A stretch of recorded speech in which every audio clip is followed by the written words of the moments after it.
வணக்கம். உங்களுக்கு ஒரு சின்ன கருத்து சொல்ல நான் விருப்பப்படுகிறேன். இன்னைக்கு போதைப்பொருள் நிறைய பேர் உட்கொள்கிறாங்க. நிறைய விதவிதமான போதைப் பொருள்கள் வெளிவந்திருக்குது.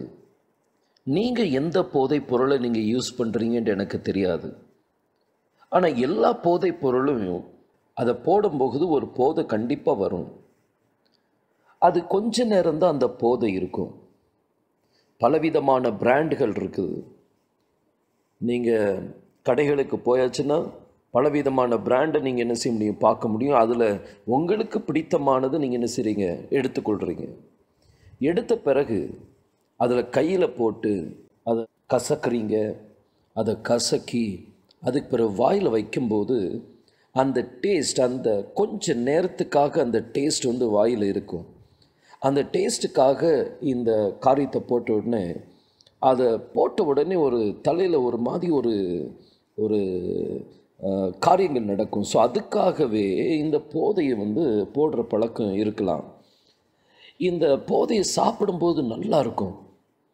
நீங்கள் விதவிதமான காரியங்களை போட்டு, சில ஜனங்கள் 2 விதமான போதையை சேர்த்து சாப்பிட பழக்கம் உண்டு.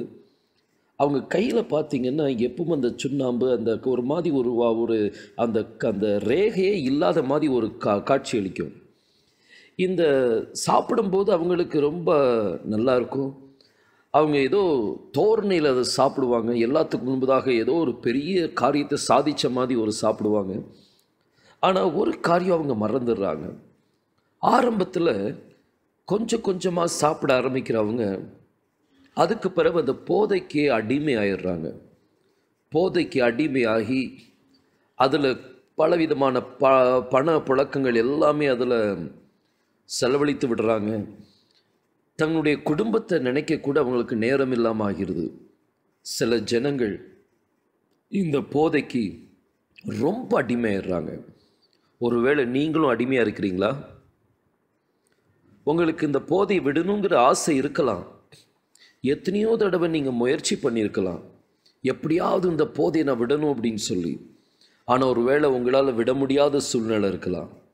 இந்த போதை ரொம்ப ரொம்ப ஆபத்தானது. இதுக்கு போதைக்கு நீங்கள் அடிமை ஆயிட்டீங்கன்னா இதுலேருந்து விடுதலை பெற ரொம்ப கஷ்டம். இதை போடும்போது ரொம்ப அருமையாக இருக்கும். ஆனால் அந்த கிருமிகள் உங்கள் வாயில் ஒட்டிட்டு அப்படின்னா அது கேன்சராக உருவெடுக்கும். உங்கள் நாக்கு அழுகிரும், உங்களுடைய உதடுகள் அழுகும், உங்களுடைய கன்னங்களில் ஓட்ட விழுந்துடும்.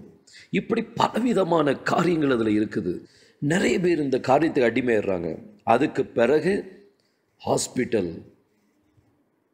ஹாஸ்பிட்டல் ஹாஸ்பிட்டல்னு சொல்லி ஹாஸ்பிட்டலுக்கு எவ்வளோ முயற்சி பண்ணுவாங்க. ஆனால் ஹாஸ்பிட்டல் அவங்களுக்கு தீர்வு கிடையாது. அது அவங்களுக்கு மரணத்தில் தான் கொண்டு போய் விடும். மரணத்துக்கு நேராக நடந்து கொண்டிருக்கிறாங்க. நீங்கள் இன்றைக்கி போதைக்கு அடிமையாக இருக்கிறீங்களா? போதையிலேருந்து விடுதலை பெறணுன்ட்டு உங்களுக்கு ஆசையா? எவ்வளோ முயற்சிகளை நீங்கள் எடுத்திருக்கிறீங்க.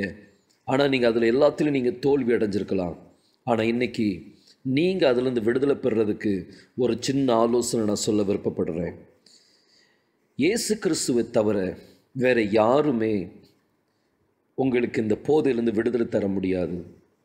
கர்த்தர் சொன்னார், என்னை நோக்கி பாருங்கள், அப்பொழுது நீங்கள் பிழைப்பீர்கள். என்னை நோக்கி பாருங்கள், அப்பொழுது விடுதலை பெறுவீர்கள். அவரை நோக்கி பார்த்தா கண்டிப்பாக விடுதலை இருக்கும். கொஞ்சம் உங்கள் குடும்பத்தை நினச்சி பாருங்களேன். உங்களுக்கு பிறகு உங்கள் குடும்பம் என்ன செய்யும்? நீங்கள் ஹாஸ்பிட்டல் அலையும் போது உங்கள் மனைவி, உங்களுடைய பிள்ளைகள் எவ்வளோ தூரத்துக்கு பாதிப்புக்குள்ளாவாங்கன்னு சொல்லி கொஞ்சம் நீங்கள் நினச்சி பார்த்தீங்கன்னா இதுலேருந்து வெளியே வந்துடலாம்.